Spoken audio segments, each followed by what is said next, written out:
স্বাগতম ক্রিকেটের নিয়মিত আয়োজন টোটাল ইম্প্যাক্টে। আমি সৈয়দ সামি আছি আপনাদের সঙ্গে। আমরা জানি যে রংপুর রাইডার্স গ্লোবাল সুপার লিগে খেলছে, সেই বিশ্বমঞ্চে আসলে ইমরান তাহির রংপুর রাইডার্সকে অপমানসূচক একটি মন্তব্য করেছেন। এটা নিয়ে আলোচনা করার জন্য আজকে হাজির হয়েছি। আমার সঙ্গে আছেন মোহাম্মদ সাদমান। সাদমান, স্বাগত। ধন্যবাদ। বিপিএল এর আসলে বরাবরই শোনা যায় যে বিপিএল এর ফ্র্যাঞ্চাইজিরা ক্রিকেটারদের পর্যাপ্ত টাকা দিতে পারে না, এগুলোর ডিউজ থাকে। এগুলো নিয়ে বিপিএল এর এবারে আসলে এই অকশনের আগে কিন্তু আমাদের অনেক আলোচনা হয়েছিল। এটা কিন্তু আবারও বিশ্বমঞ্চে সবার সামনে চলেছে। এটা নিয়ে যদি একটু বলতেন। রংপুর রাইডার্সের এগেনস্টে এরকম একটা এলিগেশন আসবে এটা আসলে আমরা চিন্তা করিনি, কারণ আমরা রংপুর রাইডার্স, কুমিল্লা ভিক্টোরিয়ান্স এদেরকে সবসময় বলতাম যে এদের আসলে টাকা পয়সার ডিউজটা থাকে না, প্লেয়াররা এদের সাথে হ্যাপি থাকে। কিন্তু ইমরান তাহির গত সিজনে রংপুর রাইডার্সের খেলেছে, 3টা ম্যাচ খেলেছিলেন তিনি। সেখানে 3টা ম্যাচ খেলেই আসলে এত বড় একটা এলিগেশন দিয়েছেন, সেটা খুবই অপমানজনক বা কষ্টের। এটা আরও কারণ হচ্ছে আপনি গ্লোবাল সুপার লিগে আজকে রংপুর রাইডার্সের সাথে আর গায়ানা অ্যামাজন ওয়ারিয়ার্সের খেলা ছিল, যেখানে ইমরান তাহির সেখানে ক্যাপ্টেন।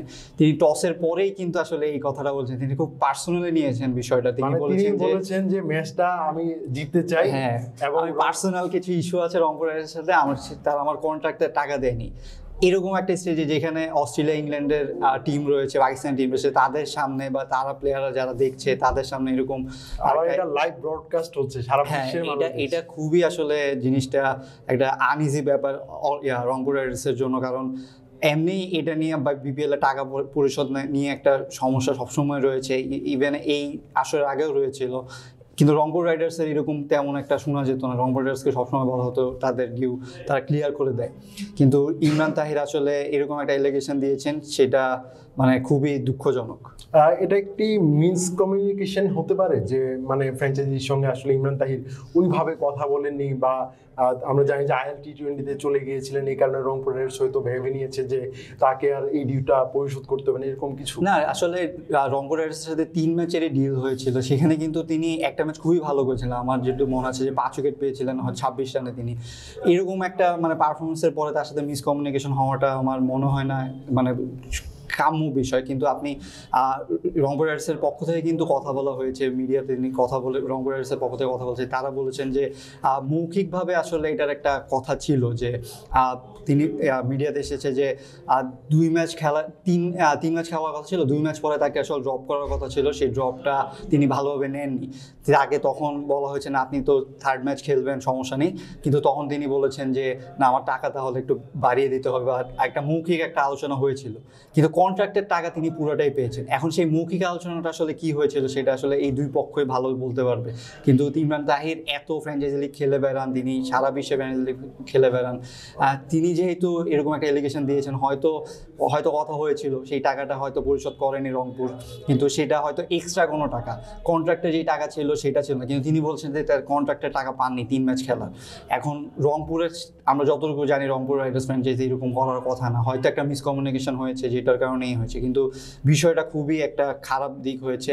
এমনি বিপিএল সামনেই 30 তারিখ থেকে বিপিএল শুরু হবে, তার আগে এরকম একটা এলিগেশন বিশ্বমঞ্চে বিপিএল এর একটা মান ক্ষুণ্ণ করবে। শানিয়ান তামিম কিন্তু গণমাধ্যমের সঙ্গে কথা বলেছেন, তিনি কিন্তু ইমরান তাহিরের এই দাবিটাকে রীতিমতো উড়িয়ে দিয়েছেন। তিনি বলছেন, এটাই বলেছিলাম যে, সেটাই বললাম যে রংপুর রাইডার্সের এই কথাটাই তিনিই বলেছেন যে আসলে মৌখিকভাবে কথা হয়েছিল যে টাকা পয়সার এক্সট্রা বিষয়টা, কিন্তু সেটা নিয়ে কন্ট্রাক্টের যে বিষয়টা, তার এলিগেশনটা আসলে তারা রাজি না মানতে।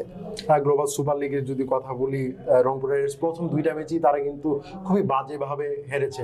একটা ম্যাচে একদম টান উত্তেজনাপূর্ণ সুপার ওভারে গিয়েছিল, সেই ম্যাচটা আসলে জেতার সম্ভাবনা ছিল, তারা আসলে সুপার ওভারে নিয়ে গিয়ে ম্যাচটা রীতিমতো তারা ইচ্ছে করে হেরেছে, এই টাইপের একটা ম্যাচ হয়েছে। তারা কিন্তু 3rd ম্যাচে কিন্তু জয় তুলে নিয়েছে গায়ানা অ্যামাজন ওয়ারিয়র্সের বিপক্ষে।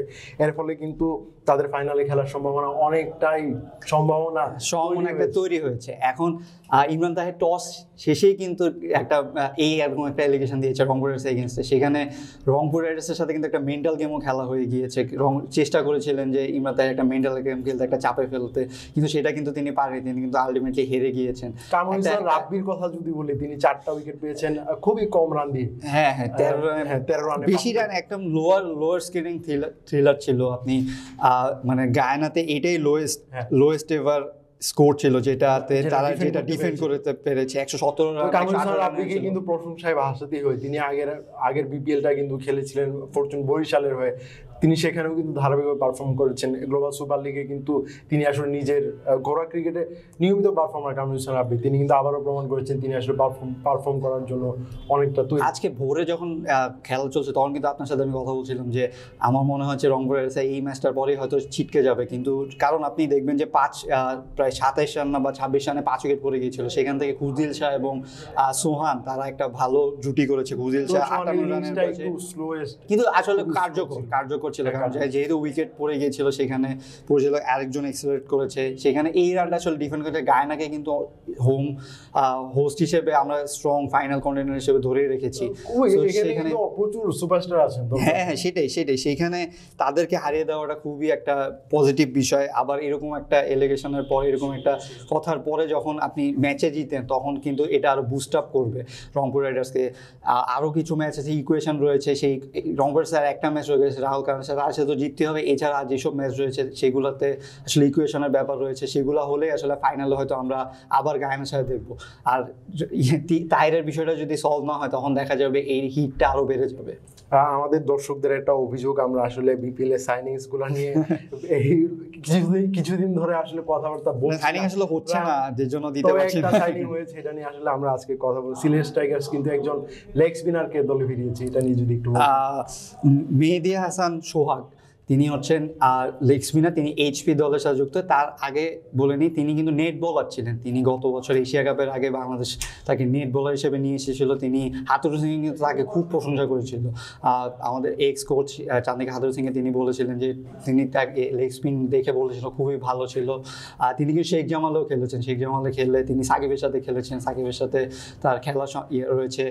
সো সিলেটের এই সাইনিংটা খুবই ভালো, মানে out of the box signing করেছে। আমরা যে সচরাচর যে ঘরোয়া ক্রিকেটে পরিচিত মুখদের দেখি, তিনি কিন্তু এতটা পরিচিত নয়। তিনি মাত্র ঢুকছেন বা তিনি তার আমরা দেখছিলাম যে তিনি বেশি একটা খেলেনি, লেট বোলার ছিলেন, সেখান থেকে ফার্স্ট ডিভিশন একটু খেলেছেন।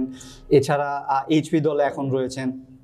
সো লেগ স্পিনার রিশাদ হোসেনকে নিয়ে কিন্তু এখন অনেক আলোচনা হয়, লেগ স্পিনার বাংলাদেশের লেগ স্পিনারের উঠতি হবে বা রেভলিউশন হবে একটা, সেইটা নিয়ে তিনি যদি একটা ভালো পারফর্ম করতে পারেন সিলেটের হয়ে, সেখানে কিন্তু বাংলাদেশের জন্য ভালো। সো দেখা যাক, আমার মনে হয় যে সিলেটের এই সাইনটা খুবই ভালো হচ্ছে। তিনি কিন্তু ফেসবুকে দেখেছি ধন্যবাদ জানিয়েছেন অপরচুনিটিটা দেওয়ার জন্য। আসলে এই অপরচুনিটিগুলো দরকার। ফ্র্যাঞ্চাইজি লিগগুলো যদি, বাংলাদেশ ফ্র্যাঞ্চাইজি লিগগুলো যদি এই প্লেয়ারগুলোকে তুলে না আনে তাহলে কিন্তু আসলে উন্নতি হবে না। ফ্র্যাঞ্চাইজি শুধু বাইরের দেশের প্লেয়ারদের জন্য না, আমাদের ঘরোয়াদের থেকে কিন্তু ভালো একটা নজর দিতে হবে। সেখানে সিলেট কিন্তু আসলে মানে খুব ভালো একটা সাইনিং করেছে। আশা করবো যে মানে এই লেগ স্পিনার জন্য খুবই ভালো করে এবং বাংলাদেশের ক্রিকেটে অবদান রাখতে পারে। ধন্যবাদ সাদমান সঙ্গে থাকার জন্য। দর্শক, আমাদের নিয়মিত আয়োজনের সঙ্গে থাকার জন্য ধন্যবাদ। পরবর্তী কোনো পর্বে অন্য কোনো বিষয় নিয়ে কথা বলার জন্য আবার হাজির হবো, সে পর্যন্ত আমাদের সঙ্গে থাকুন।